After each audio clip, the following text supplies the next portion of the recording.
Good morning, everyone. Thank you for joining in today. We are here for ClearRoad's final webinar. These are requirements of all ClearRoad's projects. Near the end of the project, we go ahead and have conduct a final webinar to sort of go over the process and the results of the project. Today, we're here for ClearRoad's project 1502, which is identification and recommendations for correction of equipment factors causing fatigue in snowplow operators.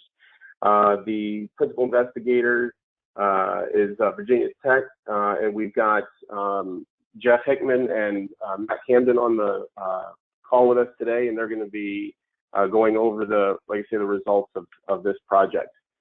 Just a couple, or at least one housekeeping note is first of all, there will be two. One is we're currently recording this webinar, and then we will go ahead afterwards, post it on the ClearRoad's website on the project page for those to view it who weren't able to be here today. But the other note is that I've muted everybody, and that will continue to stay muted throughout the call. And so if you have any questions or comments, please go ahead and enter them into the chat box, and then at the end of the presentation, we'll circle back around and read those questions out and try and get responses to those questions at the end. All right, so with that, I'm gonna turn things over to Matt Camden, and go ahead, Matt, thank you very much. Yeah, thanks, Greg, and we appreciate ClearRoad's giving us the opportunity to work on this project. I think fatigue in snowplow operations is a critical aspect, and it hasn't been thoroughly studied before our previous work several years ago. So we do appreciate the opportunity, and I think this is a great project and some useful information coming from it. So as Greg mentioned, this project was looking at fatigue, specifically equipment factors causing fatigue in snowplow operations. There were really kind of two objectives. The first was to identify snowplow equipment factors that contribute to the development of operator fatigue. And then the second objective was to provide cost-effective, realistic recommendations to reduce or eliminate that fatigue caused by snowplow equipment during winter operations. So before we get started, I'll just give a brief overview of what fatigue is, and when we talk about fatigue, kind of what the various topics we're discussing. So there's two types of fatigue. The first is sleep-related fatigue, and this is kind of what a lot of people think about when we're talking about fatigue. So this is when an operator or an individual becomes tired based on what time of day it is or their biological circadian rhythms. Basically, circadian rhythms are every single individual typically gets tired around the same time each day. Typically, this is between 2 a.m. and 6 a.m. And then there's also a shorter circadian rhythm in the afternoon, kind of after lunchtime. Sleep-related fatigue could also be caused by sleep deprivation, so not getting enough sleep, sleep restriction, so not sleeping when you normally are sleeping, and then also untreated sleep disorders such as sleep apnea. The other type of fatigue is task-related fatigue. So this is when we become tired because we're doing something or because we're not doing something. So there are two types of task-related fatigue. Active task-related fatigue is when we become tired because typically we're doing a lot of something. So this could be caused by having an increased workload or being cognitively overloaded. In terms of driving, this could be the result of having to plow in high-density traffic, or having to plow when the visibility is really, really hard to see through. It also could be caused by having to do secondary things while you're driving. So control the spreader, control the plow when there is a lot of traffic on the road and while you're just trying to plow and stay on the road to begin with. The second type of task-related fatigue is what we call passive task-related fatigue. And this is really when we become tired because we're bored or when we are cognitively underloaded. So in terms of driving, this could be during a monotonous drive. So maybe it's in the middle of the night. There's no other cars around. It's a straight road. So there's not much going on. And after an extended period of time, we can become just tired just by doing the same thing repetitively over and over again. Also, passive task-related fatigue can be caused by automation or disengagement. So the driver's are used to having to do multiple things at a time, but now because of automation and we have new technology, it could be that the drivers are no longer actively engaged in the task and they can become tired. So the first aspect of this project was to conduct a literature review, looking at all the previous research that had been done on fatigue and equipment and snowplow operations. And this really was expanding the previous study we did in 2014. So for this project, we specifically focused on how driver workload, vehicle vibration, noise, visibility, and lighting, distraction, and automated technologies all are associated with fatigue in snowplow operations. So in terms of workload, and as we saw when we were talking about passive and task-related fatigue, research has shown that high workload and low workload are both associated with people perceiving to be tired. And this is related to many different types of equipment and tasks in snowplow operations. So this is kind of an underlying factor that may impact different types of equipment while operating a snowplow. In terms of vibration, research has shown that monotonous low-frequency vibrations, typically around 3 Hertz, have been associated with an increase in fatigue. In terms of specific types of equipment, air ride seats or vibration dampening seats, operators do say that decrease fatigue. Also, the same with rubber blades have been shown to decrease fatigue as well by limiting those low-frequency vibrations that are experienced in the cab. Then also the use of tire chains, because the chains are on the road, they are causing these low-frequency vibrations and therefore increase fatigue. Regarding noise, it's very similar to vibration. So low-frequency, continuous sound has been found to increase operator fatigue, but then intermittent and high-frequency sounds have been actually shown to decrease fatigue. So in terms of different types of equipment, increasing cab insulation will help eliminate some of those low-frequency, continuous sounds that are coming from outside the cab. And then music and radio would be this intermittent sound, has been shown to actually decrease fatigue. Also, different types of alerts that could be coming from various pieces of equipment or controls inside the cab would technically be these intermittent high-frequency sounds that can actually decrease fatigue themselves.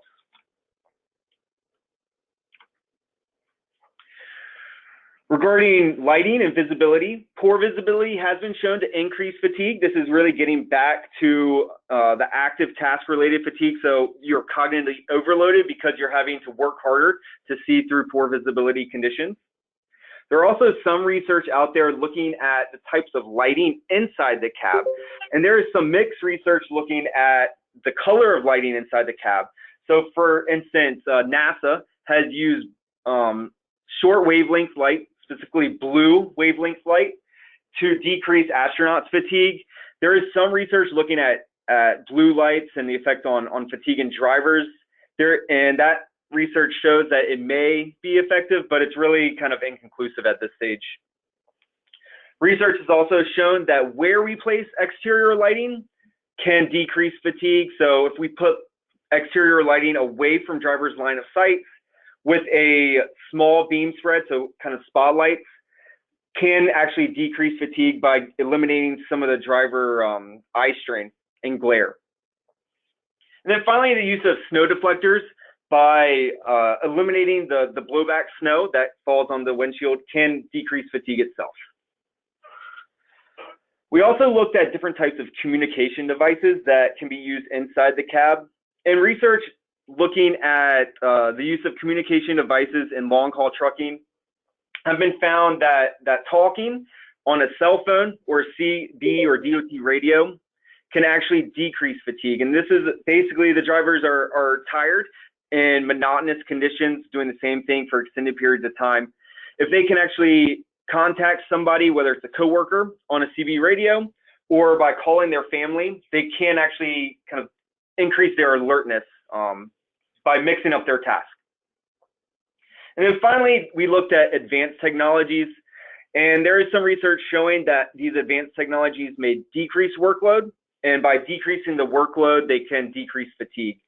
So we can look at collision avoidance systems. These would be different types of systems to alert drivers of obstacles in front of them, or different types of systems alerting them when they're traveling outside their intended path.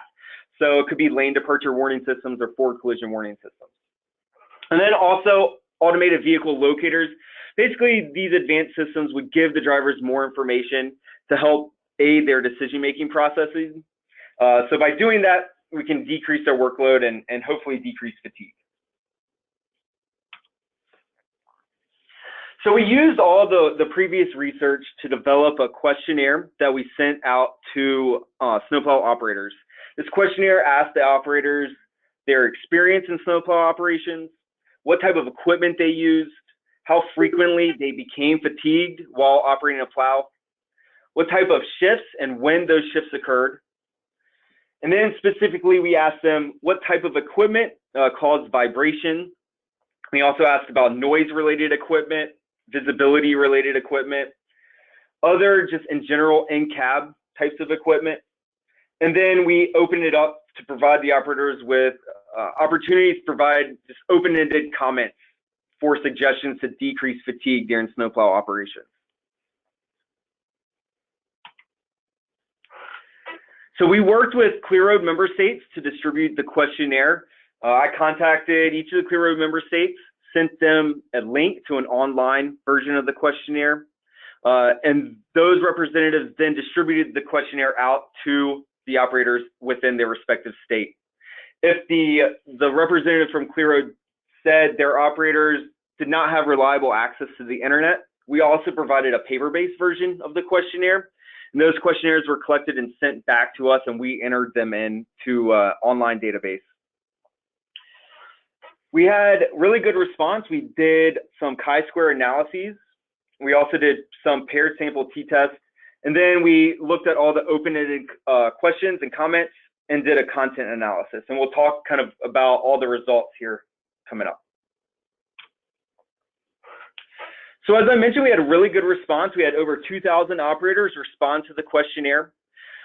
At the time we distributed the questionnaire, there were 23 ClearRoad member states. We distributed the questionnaire to 28 of those 29 ClearRoad member states, and we got responses back from 23 of the states. So this is really good response. In the previous project we had about 1,500 operators, so we got almost 500 more operators from the previous study. And here's the map. You can see all the states where we received responses back from. In terms of the operators that did respond to the survey, almost all of them were employees of the state DOT. The majority of them had significant experience, more than 10 years experience in snowplow operations. Most worked a shift that was a combination of daytime hours and nighttime hours. And the vast majority of them used a variety of vehicle types. They used a dump with multiple plows and multiple spreaders. They used tractors, pickup trucks, really a wide variety of vehicles. And the graph here shows the shift lengths of the operators who responded to the questionnaire. The most common shift length was 12 hours, but we also had a lot of operators work shifts between 8 and 12 hours and then 12 to 16 hours. I do want to point out that we did have approximately 10% of operators say they work longer shifts, 16 or more hours in length.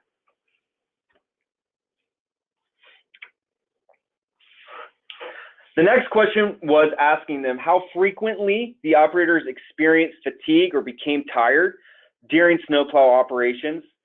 The main takeaway here is that 94% of all the operators who responded to the question said they became tired at some point when they were operating a snowplow.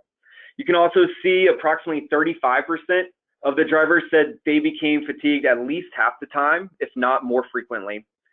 And then approximately 15% of the drivers said they were tired most of the time or always while operating a snowplow. So this is a prevalent problem, an issue that operators are constantly dealing with. So it's a really good project and it's a worthwhile topic that needs to be looked at. Next, we looked at fatigue based on when the operator shifts were occurring.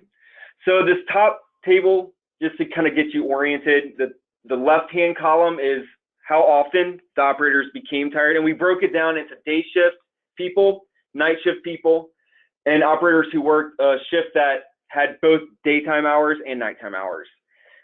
And what you can see here is that basically the operators who worked the nighttime shift or the shift with a combination of daytime and nighttime hours were reporting higher levels of fatigue, and this was confirmed through statistical analyses. So just as an example, if we look at those operators who said they were always tired, so that the first white line in the top table up there, 1.5% of the operators who worked daytime hours said they always became tired. But when we go over to the operators who work nighttime hours, you can see that 5.5%. So really 3 times as many operators who work nighttime shifts were reporting always becoming tired. And you can see the same kind of trend there for most of the time fatigue, and same with half the time fatigue. So the analyses showed that the operators who work nighttime shifts, as kind of expected, based on our biological clocks, report higher levels of fatigue. We also looked at fatigue by shift length, and I think this graph really shows a really good trend, an important trend when we're talking about fatigue in snowplow operations. So if you look at the really light color, or kind of almost teal color bars, or section of the bars, those are operators who say they never become tired. And if you just look at this first bar over on the left for the shift length less than 8 hours, you can see that approximately 20% of those operators say they never become fatigued. And as you go across the graph to the right, you can see that teal part of the bar becoming smaller and smaller and smaller, all the way to the operators who work more than 16-hour long shifts. Very small percentage, approximately 2% of those operators said they never become tired. But if we go down and look at the opposite end of the spectrum, the operators who say they always become tired, for those operators who work shifts less than 8 hours, none of those operators said they were always tired. But if you go all the way over to the right, there was a significant portion, about 20% of the operators who worked shifts longer than 16 hours said they were always tired. So this graph just shows that as shift length increased, reported fatigue also increased. And this was confirmed by our statistical analyses.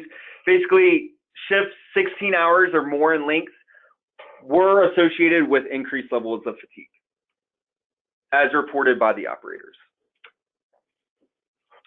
So the next part of the questionnaire looks specifically at vibration-related equipment. And just in general, you can see approximately 50% of the operators said they became tired because of some sort of vibration caused by equipment on or inside the plow. And next, we asked them about specific types of equipment that may be related to vibration. So on the left column of the table, you can see the specific type of equipment. The next column labeled N is how many operators responded to the question for that piece of equipment. The next column, titled average rating, is how frequently fatigue was associated with that piece of equipment. So a rating of 1 was that piece of equipment never increased fatigue, and a rating of 5 was that piece of equipment always increased fatigue. So lower average ratings were good, higher average ratings were bad. The next column, called the T statistic, was the result of the statistical analyses. So basically, the higher the T statistic, the greater the impact.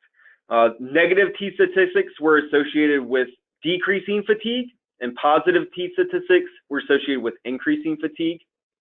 And those pieces of equipment that are highlighted, either green or red, were the types of equipment that operators found significantly impacted fatigue. So if an equipment type is not highlighted, basically the operators said that it did not impact fatigue really whatsoever.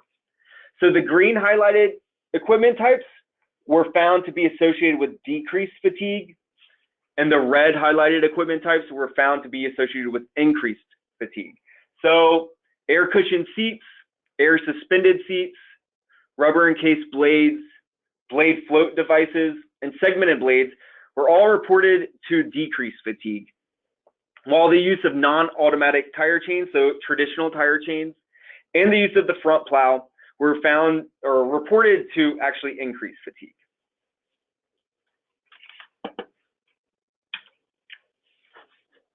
Oops.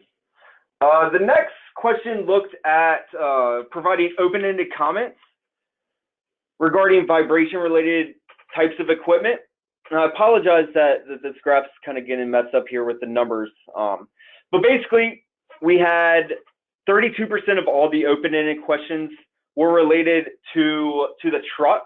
So these comments were mostly related to purchasing a new truck. The operators said by purchasing a new truck, we could get rid of all the unnecessary vibration. A lot of other comments suggested the use of an air ride suspension on the truck to help eliminate the road type of vibrations. We also had approximately 20% of the comments related to the use of rubber blades. And then 21% of the comments also were associated with a more comfortable seat. The vast majority of those comments suggested the use of an air ride or vibration dampening seat to improve and eliminate the vibration.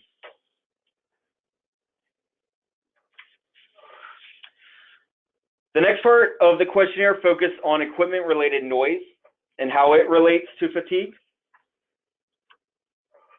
And very similar to vibration, you can see approximately 50% of the operators said noise does impact their level of fatigue at least some of the time. A very small percentage, 1.5%, said it always impacted fatigue.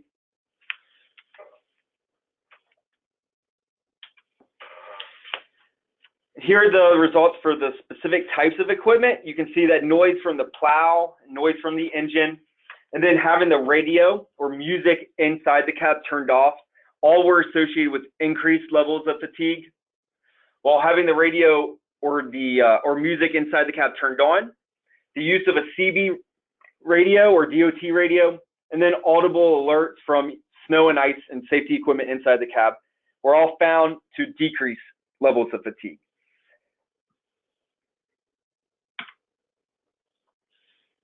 When we looked at the open-ended comments, the vast majority, 39% of all comments we got related to equipment-related noise, suggested some sort of truck solution or external equipment solution, specifically the use of increased cab insulation to eliminate exterior noise that would be coming inside the cab. We also had a lot of operators suggest just putting the window up, or the use of rubber encased blades as a way to not only decrease the vibration, but also decrease the noise. And then we had approximately 60% comments just saying using or installing a radio or making sure all equipment for snowplow operations had a working radio or CD player available in the cab. It really helped to decrease their levels of tiredness.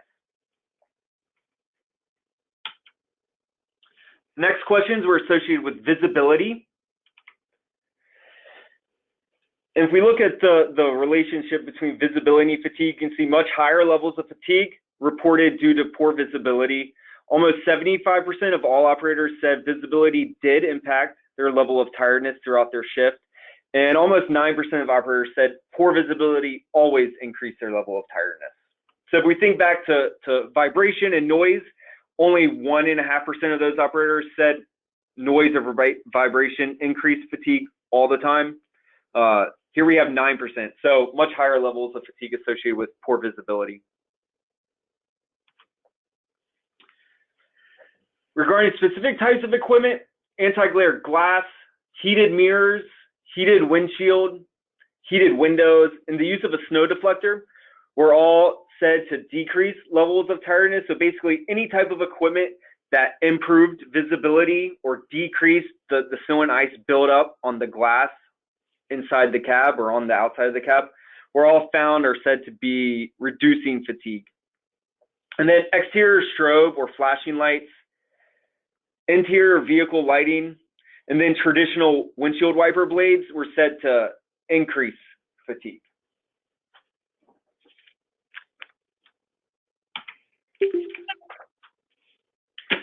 Regarding the specific types of visibility related comments that we received, a lot of them had to do with the wiper system. So the operators were saying that the traditional wiper blades typically found on snowplow equipment really did not do a great job eliminating or improving the visibility of the driver. Most of the time we got comments saying that the operators had to kind of stand up, roll down the window, and reach their hands outside the vehicle while driving to brush the snow and ice off the front windshield. So obviously, you know, that's kind of a safety concern. We don't want drivers standing up and reaching outside the window while they're operating the plow. So if we can have improved wiper systems and a defrost system, then our visibility should increase.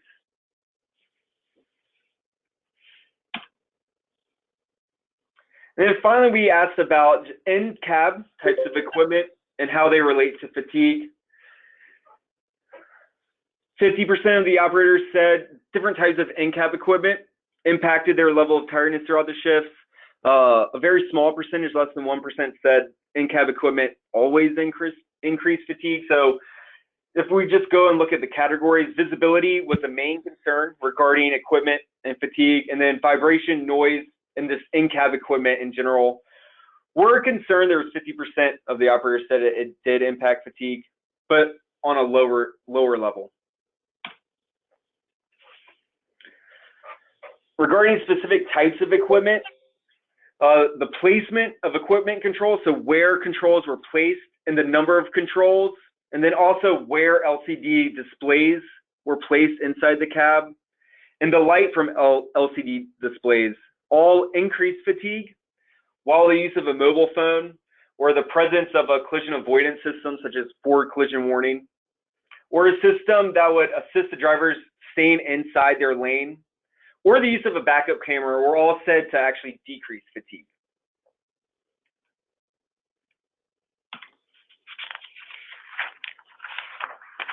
Most of the comments we received regarding in-cab equipment were associated with the monitors inside the cab or interior lighting, and almost all the comments were saying that the monitor or the interior lights were very bright, causing a distraction or even providing a glare on the inside of the windows or the windshield.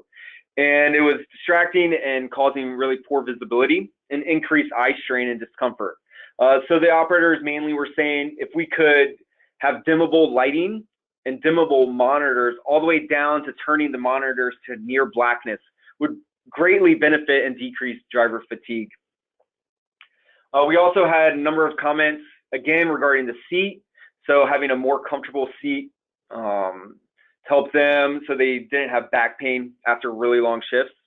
And then also cab design, essentially this was increasing the leg room, were the majority of those comments.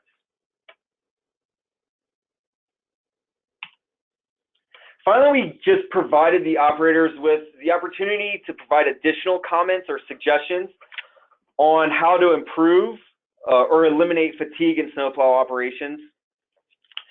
About 25% of all the comments kind of just rehashed things that operators had already said.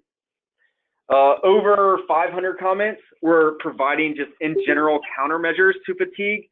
So we had 100 comments suggesting just make sure operators get the proper rest while off duty.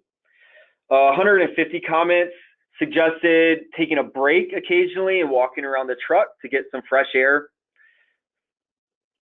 We also had a number of comments suggesting drinking coffee or opening a window. And we also had comments suggesting to make sure operators had got exercise or maintain a good health diet, in addition to comments already provided in other types of countermeasures. So after we got all the ratings from the questionnaires, we developed a prioritized scale of equipment or sources of fatigue. So based on how many comments the operators provided for sources of fatigue and how they rated those sources of fatigue, we kind of developed an ordinal ranking for the sources of fatigue. So based on the number of comments and their rating, operators said silence was their #1 source of fatigue. So essentially having the radio turned off was the vast majority of these comments. Then bright interior lighting, then standard wipers, poor auxiliary lighting, an old seat, a standard defrost system, limited cab insulation, traditional blades or plows, warning lights, regardless of whether they were strobes or flashers, equipment controls, the worn out vehicle suspension, halogen light bulbs, and traditional tire chains. So if we just look at this, the main sources of fatigue were not having a radio, bright interior lighting, substandard or traditional wiper blades that just didn't really do a good job of eliminating the snow and ice buildup, and then auxiliary lighting, and then old seats. So next we wanted to look at and try to estimate the cost benefit associated with possible solutions to eliminate fatigue due to equipment factors. We couldn't do a traditional cost benefit analysis because we didn't have specifics on how each type of equipment would eliminate crashes or improve vehicle maintenance. So we couldn't do the traditional full benefit cost analyses. So instead what we tried to do was just give an estimate of how each possible solution to equipment fatigue either increased fatigue. So we want solutions that eliminate fatigue, not increase fatigue. And we also estimated the cost, including installation time for each possible solution. And then finally, we rated each possible solution for how effective that solution would be to eliminate fatigue. So just when we go through, basically a 1 in each category is good. So a solution that may not increase fatigue really at all, was low cost and highly effective, was the most desirable outcome. Things that had low effectiveness, so a 5 on effectiveness, a high cost, and had the potential to increase fatigue for a lot of people too, those were undesirable possible solutions. So what we did was we looked at all the solutions. There were 19 of them, general solutions offered by the operators, and we ranked them based on the risk to increase fatigue, the cost, and then the effectiveness. So as I said before, lower numbers are better here. And you can see that install a music or a CD player in all equipment had a low risk to increase fatigue. Basically, operators could turn it off if they don't like it, turn it on if they felt like they did need some sort of music or radio to listen to. It's fairly low cost, less than $500, including installation, and fairly effective at preventing fatigue for short periods of time. And also having some sort of device to communicate with their coworkers, whether it's a Bluetooth radio or CB radio, fairly low risk to increase fatigue, low cost, and fairly highly effective. As you're looking at these suggestions here, these are just the possible solutions. They're not our final recommendations, so just keep that in mind. Other possible solutions was using a nighttime dimmer switch for forward-facing warning lights. Basically, the operators were saying the warning lights blind them, especially if there is hard snow at the time. So the lights reflecting back to the operators. So if they could decrease the brightness of those forward-facing lights during the nighttime, that would be very beneficial. So low risk to increase fatigue, fairly low cost, and fairly high effectiveness. Also heated wipers, heated windshield, snow deflectors, increasing noise suppression inside the cab, the use of rubber encased blades, and the use of a plow float controller or device.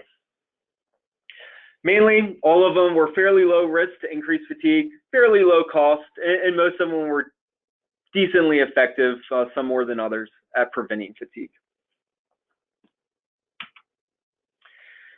Here are the next 10 possible equipment solutions. You can see here, fairly similar things, fairly low cost, fairly low risk to actually increase fatigue, and then a range for effectiveness. But the possible solutions included dimmable interior lighting, the use of an anti-glare visor, mounting auxiliary lighting on the passenger side, so away from the driver's line of sight, using narrow beam auxiliary lighting, having a more ergonomically designed seat that includes some sort of vibration dampening or air ride technology, consolidating interior displays, so there's not 5 displays inside the cab. Now there's only 1 or 2 that can have and present the driver with the same information. Limiting the use of tire chains, so instead of using tire chains all the time, only using them when absolutely necessary. Having an air ride or vibration dampening suspension on the truck.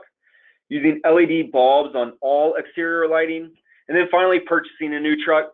So obviously, purchasing a new truck, you're not going to just go out and say, oh, our operators are becoming tired, let's buy a new truck.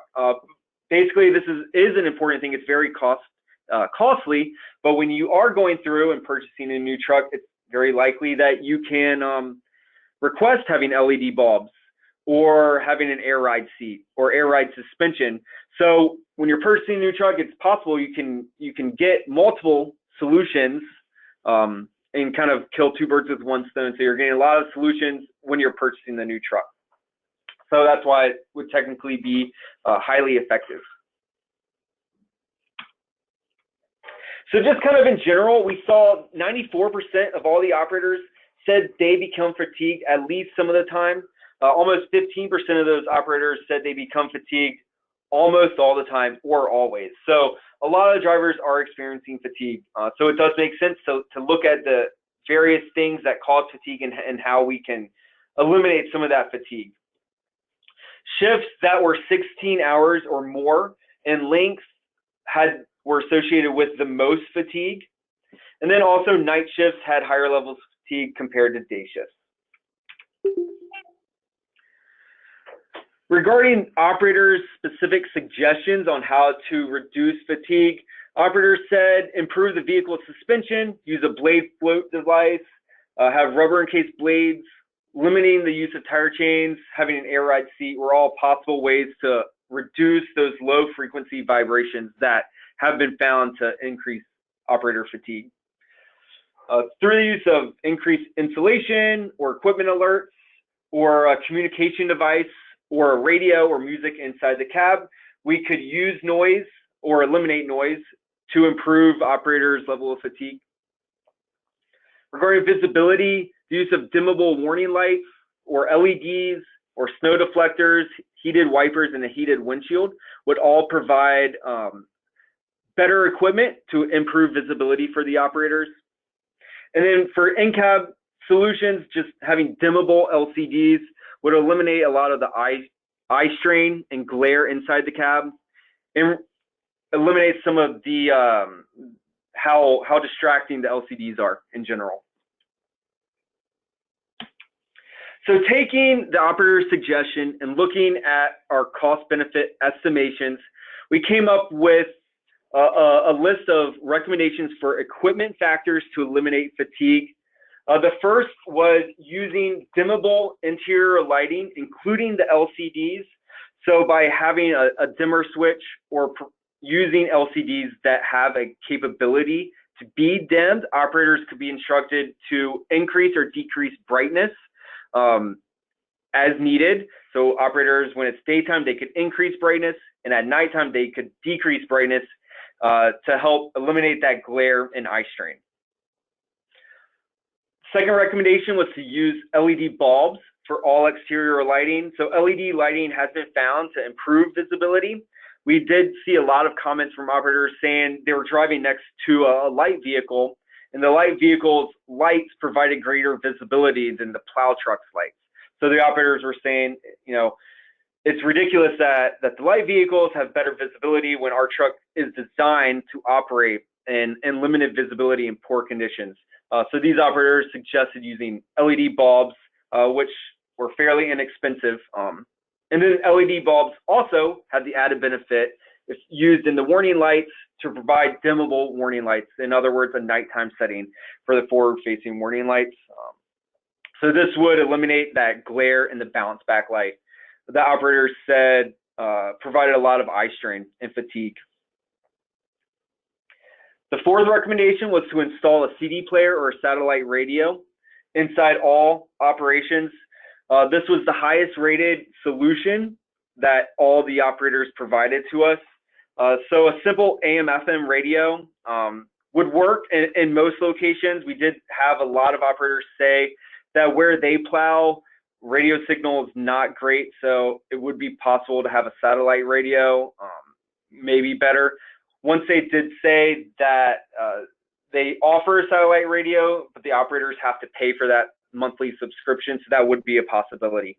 When we do make the recommendation for a CD player or some sort of music inside the cab, it is necessary to say that this is a short-term solution to fatigue. Research shows that listening to music that the operator prefers does decrease fatigue, but that decrease in fatigue only lasts approximately 10 to 15 minutes. So it's long enough for an operator to pull over on the side of the road, get to a stopping place, and be able to get out of the cab, get some fresh air, or possibly get a cup of coffee. The next recommendation was through the use of a heated windshield. So winter maintenance vehicles should be or could be equipped with a heated windshield. Heated windshields have been found to greatly reduce the buildup of snow and ice. So the heated windshield also would eliminate some of the discomfort that operators have with the traditional defrost system. Operators suggested the use of the heated windshield because right now they would have to turn the heat up really high in order to eliminate the snow and ice buildup, making the inside of the cab very uncomfortable, which itself can create fatigue. Operators also suggested running a cold cab, so basically running the air conditioning, keeping the windshield cold, so that would eliminate the snow and ice buildup, but being cold inside the cab actually increases fatigue as well. So if we could recommend an piece of equipment that does exist that would provide a more comfortable in-cab environment, would be very beneficial to the operators. Another low-cost solution is simply using snow deflectors. Snow deflectors have been shown to reduce the snow and ice buildup on the windshield. So by using the snow deflector, we can have less issues with how much snow is getting blown up onto the windshield, improving the operator's visibility. We also recommend using narrow beam auxiliary lighting, basically with LEDs to provide greater visibility in poor conditions. And then finally, an ergonomically designed vibration dampening seat to eliminate those low frequency 3 hertz vibrations that would be coming from the outside of the cab and transitioning to the operators through the seat. And although this project did look specifically at equipment related factors, we do know that sleep is a main part, and employer operator wellness is a big factor in the development of fatigue. So we did also offer a number of non-equipment recommendations based on previous research that has been done in snowplow operations or in the truck industry. So we recommend a 15-minute break at least once every 4 to 5 hours. And this is really no cost solution. Operators typically need to go back to their garage or terminal probably every 4 or 5 hours, if not more frequently. So anytime the operators go back, or if they're at the end of their route, just get out of their cab, walk around, get some fresh air for 15 minutes. It is an effective solution, and it really doesn't cost anything other than the employee's time. We also suggest including some sort of education for operators to identify signs of fatigue. Research has shown that individuals are pretty poor at identifying fatigue at the early stages. Typically, we don't notice we become fatigued until it's really too late to do anything. So if we can provide education to drivers to identify those really early signs of fatigue, they can take steps and use countermeasures early in the development of fatigue to eliminate it. Fortunately, there's a free program out there that VTTI actually helped develop for the trucking industry. It's called the North American Fatigue Management Program, and it's freely accessible information. All you have to do is go to the website, sign up, and you can download PowerPoint presentations with a narrative and with audio. It's already packaged, even though it was designed for the trucking industry. All the fatigue related information is all the same. So it's already been developed. It's free. and it does provide a lot of really good information for operators to just identify the signs of fatigue and the importance of fatigue while driving. We also recommend limiting shift lengths to 12 hours. Research has consistently shown in the trucking industry that after 11 hours, fatigue does develop fairly significantly and crash rates significantly increase. So if we can limit shift lengths to 12 hours, it should significantly help. We also saw that shifts 16 or more hours long were associated with more fatigue. So if we can limit it to 12 hours, that would be great. If this isn't possible due to reductions in staff or the amount of operators you have available or how many trucks you have available, we do recommend requiring more frequent and longer breaks. So if a driver does have to work 16 hours, requiring that driver to take 30-minute breaks to an hour, it does give them an opportunity to get a good meal or maybe even take a quick 30-minute nap.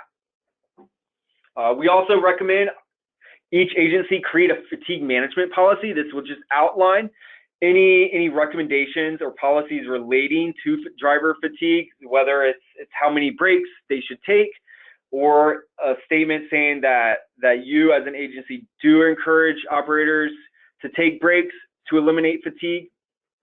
It really just puts it in place and provides a written testament of your agency and provides the drivers an opportunity to see that you are interested and committed to reducing fatigue. And then the final recommendations were just providing more notification to drivers in the event of a swing shift. So these drivers would be people who normally work day shifts, but in the event of a winter emergency, they work a night shift. So operators typically would come in to their normal day shifts before the start of a winter emergency. If you can provide operators with additional notification, best case scenario would not have them come in the morning before they work that night shift. But if you could at least give operators maybe 8 hours prior notice to allow them to get a good rest, to get a good meal before working that night shift.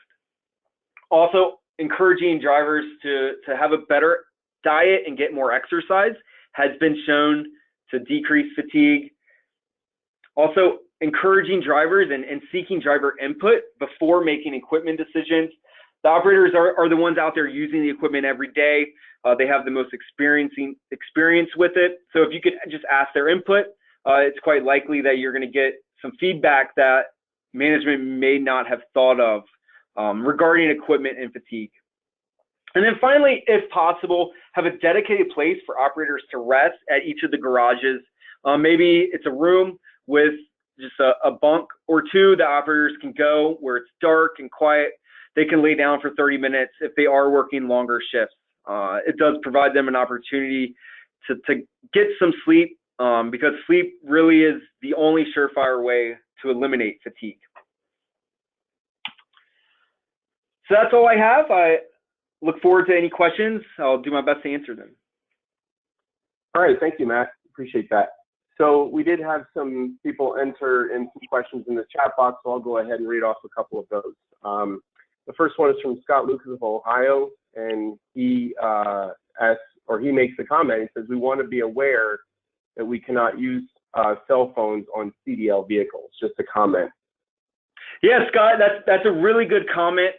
So as I mentioned, those possible solutions that it did include a cell phone, those were just suggestions from the operators themselves. So it's quite likely that those operators were in states where it may be possible to use a cell phone, but because we didn't want to provide a recommendation that didn't apply to all the clear road states, using a cell phone was not in our final recommendations. So yeah, that's a good point. Okay, so the next, we do actually have a question here, and that comes from Clay Adams of Kansas, and it's kind of an interesting one. He says, how does an operator determine what is leading to their fatigue? Yeah, so it's really kind of just based on their opinion. And it's obviously going to range on how much knowledge that driver has of fatigue in general. Obviously, if we can provide more education to the drivers, their estimations of what leads to fatigue would probably be more appropriate. But if we just think ourselves and when we get tired, we can make a pretty good estimate of maybe why we're tired. We've done a lot of work that day. It's been stressful. We had to concentrate really hard. So we just kind of think to ourselves, and we can make pretty good estimates of what would be causing fatigue. Yeah. Okay. Then we've got another question from Scott Lucas again of Ohio. He says, I'm curious on how a front plow causes fatigue and a wing or tow plow does not. Yeah, so we didn't get any specific comments differentiating between wing plows or front plows or belly plows. Let me go back to that slide. So one thing to point out here, if you look at the average rating, they're really kind of right there in the middle. We also had fewer people. If you look at the second column N, fewer people actually responded to the questions on the belly plow and the tow plow. We did get a decent amount actually responding to the wing plow. But it's possible that these additional plows reduce the workload. So, you know, if you're being able to plow a greater area than just with the front plow, it could, you know, reduce the operator's workload and therefore reduce their level of fatigue. I think the front plow is the most commonly experienced, and I think that most operators said the front plow increased fatigue just through possibly the vibrations or the noise associated with having the plow on the ground.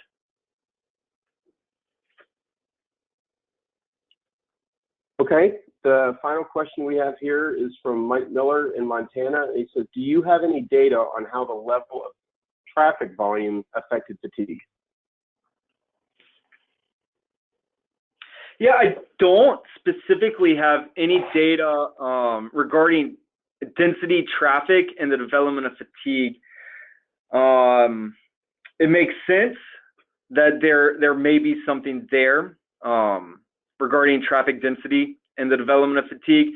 It's a bit, you're going to get into some interactions because typically the fatigue develops at night, and at night are lower level density of traffic. So there probably would be some interaction there.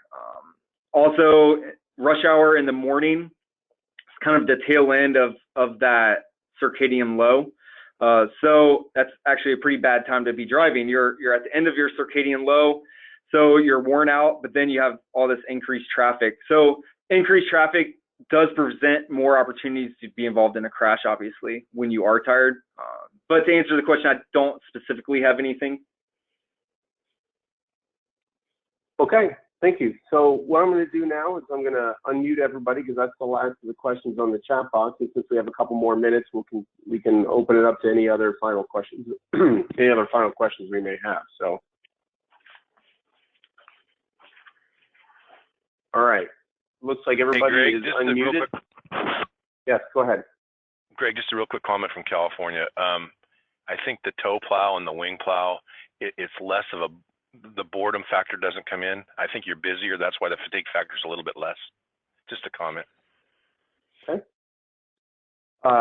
Cliff Spoonmore from Wyoming also entered in a note on the chat box saying, can we make recommendations on changing the time we start shift changes? Can you repeat that question again, Greg? Yeah, sure. It's from Cliff Spoonmore in Wyoming. He said, can we make recommendations on changing the time we start shift changes? Yeah, so would that be, just to make sure I'm clear, talking about when the shift starts? Is that what the question's asking? That's what it sounds like to me. And everyone's unmuted, so Cliff, if you want to make that more clear, you can go ahead and talk. I was in the middle of that when you started to unmute. Oh, sorry. The idea is sometimes we got some groups that change shifts at 2 in the morning or 2 in the afternoon, trying to, do they break up the normal sleep cycle, or is it worse if we do that and they run a 12-hour shift? Yeah, so there is some research looking at that, and it's best to avoid shift start times between 12 a.m. and 6 a.m. So when people are usually in that circadian low, it's very difficult for people to pull themselves out of it. So, you know, if a shift does start at 2 a.m. in the morning, it's right in the middle of when people normally are asleep and right in that biological circadian low. That operator is going to have a hard time and most likely is going to have higher levels of fatigue compared to somebody who does start a shift outside of that 12 a.m. to 6 a.m. time frame. And in the recommendations, actually, in the report, there is a bullet point saying that recommending those times should be avoided.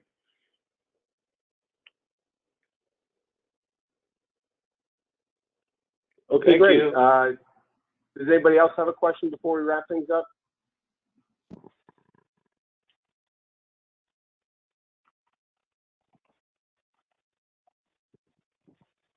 Okay, just a couple notes. Because there were some of the slides on the pie charts were a little messed up, I'm going to go ahead and upload a PDF of the webinar slides onto the project page so that you'll have those to refer to. So that will be helpful. Plus, I'm guessing these are, and it's been a while since I've looked at it, but these are in the final report as well. Is that correct, Matt? The slides actually are not. They can be for sure added as an appendix at the end of it. Yeah. Well, I mean, just like the pie charts and things like that. Oh yeah, the pie charts are, and they're taken straight from the report. I do apologize for that. When we were testing it earlier today, they worked just fine. So I don't know if it was some issue with transitioning from presentation to GoToMeeting. I'm not too sure, but yeah. But all those charts are in there, and feel free to add the presentation slides as well. Okay, and then just on that note, one final thing I wanted to say is that we'd send out the draft final report for its review. So for the project subcommittee who's still on, each project subcommittee member still on the line, I did send out a request, a reminder to send in any comments you may have, and that was last week. So I haven't received any, so I'm going to send out one more final email today looking for any comments you may have, or your approval, or request for more time. I'm going to need that by tomorrow because we need to get this wrapped up. So with that, I'm going to say thank you again to everybody for joining in. Thank you to the research team for providing us such an excellent project and the presentation on it. And have a great rest of your day, everybody.